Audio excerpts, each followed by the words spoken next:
Support కూడా చాలా బాగుంది. అండ్ లక్కీగా బీమ్స్ కి నాకు సింక్ బాగా కుదిరింది. ఓకే, దీంట్లో కూడా 4 మంచి పాటలు ఉన్నాయి సినిమాలో.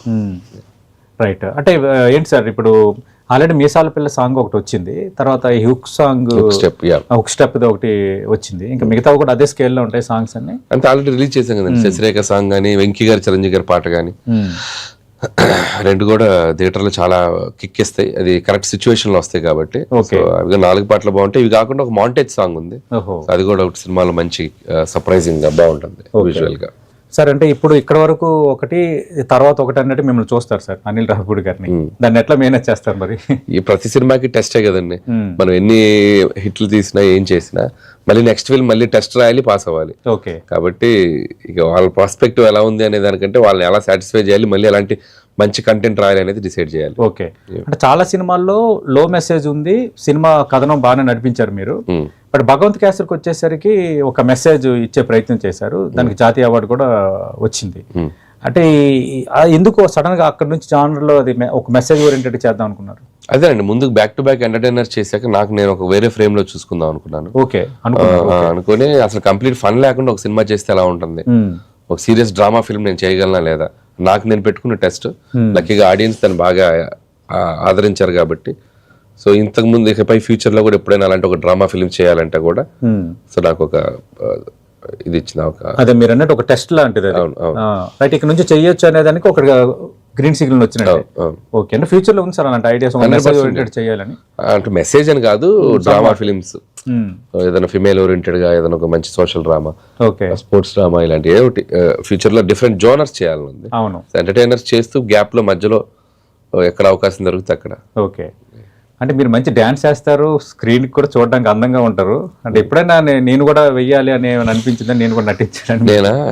లేదండి, నటించాలని అనేది అంత ఇది లేదు, కానీ ఫస్ట్ ఆఫ్ ఆల్ డైరెక్షన్ గా దాని మీదే ఫుల్లీ ఫోకస్డ్ గా ఉన్నాను. ఫ్యూచర్ లో చూద్దాం అనేది అంతా, ఈ పెట్టుబడి అంతా ఫ్యూచర్ గురించి. Okay, right. అంటే ఇంకా ఫ్యూచర్ ఎలా ఉండబోతుందని అనుకుంటున్నారు సార్? ఎప్పటికప్పుడు ప్రేక్షకుడు టేస్ట్ మారిపోతుంది, మీరు ఇందాక అన్నట్టుగా కంటెంట్ బాగోపోతే ఇమ్మీడియట్ గా తిరస్కరించేస్తున్నారు. అంటే వాళ్ళ టేస్ట్ కి తగ్గట్టు మనకి వాళ్ళకు ఉన్న కనెక్ట్ చూసుకుంటూ చేయాలండి. ఒక్కొక్కరికి ఒక్కొక్క టైప్ ఆఫ్ జోనర్ ఫిల్మ్ చేస్తారు. సో నాకు తెలిసింది ఎంటర్టైన్మెంట్ బాగా స్ట్రాంగ్ గా తీస్తాను, దాంట్లోనే ఏం ఎక్స్పెరిమెంట్ చేయొచ్చు, ఇంకా ఏం డిఫరెంట్ ఫిల్మ్ చేయొచ్చు, అట్లా సిచ్యువేషన్ బట్టి చేసుకుంటూ వెళ్తానండి. ఓకే సార్, ఇప్పుడు ఈ ఓటీటీలు ఇవన్నీ మనం చూస్తున్నాం సార్. ఇదే పాడ్కాస్ట్ లో బన్నీ వాస్కర్ లాస్ట్ వీక్ వచ్చారు, ఆయన అన్నారు ఓటీటీస్ మాకు కొంచెం ఇప్పుడు ఇబ్బందిగా ఉంటున్నాయి, 27 days రూల్స్ ఇవన్నీ పెట్టుకోవటం కొంచెం టఫ్ అవుతుంది అని. మీరేమంటారు సార్, ఈ ఓటీటీస్ రావటము, సినిమాలు ఓటీటీలో చూడాలని ప్రేక్షకులు ఫిక్స్ అయిపోవటం?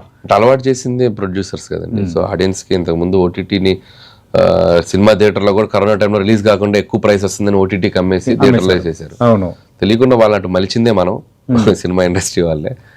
సో ఇప్పుడు ఏంటంటే బిజినెస్ అంతా వాళ్ళ చేతిలోకి వెళ్ళిపోయింది, వాళ్ళు టర్మ్స్ డిక్టేట్ చేస్తున్నారు, రిలీజ్ డేట్స్ వాళ్ళు ఫిక్స్ చేస్తున్నారు. సో ఇప్పుడు ఈవెన్ సంక్రాంతి సినిమాలు కూడా ఒక రకంగా కొన్ని 2-3 ఫిలిమ్స్ కూడా ఓటీటీ ప్రెషర్స్ కూడా ఉన్నాయి వాళ్ళకి. సో తప్పకుండా రావాలి వాళ్ళు. సో అట్లా కాబట్టి ఆ ఓటీటీ ప్రెషర్స్ ఉన్నాయి, అండ్ ఇంతకు ముందు ఉన్నంత ప్రైసెస్ కూడా వాళ్ళు ఇవ్వట్లేదు. ఇంతకుముందు ఎక్కువ ప్రైసెస్ ఇచ్చేవాళ్ళు.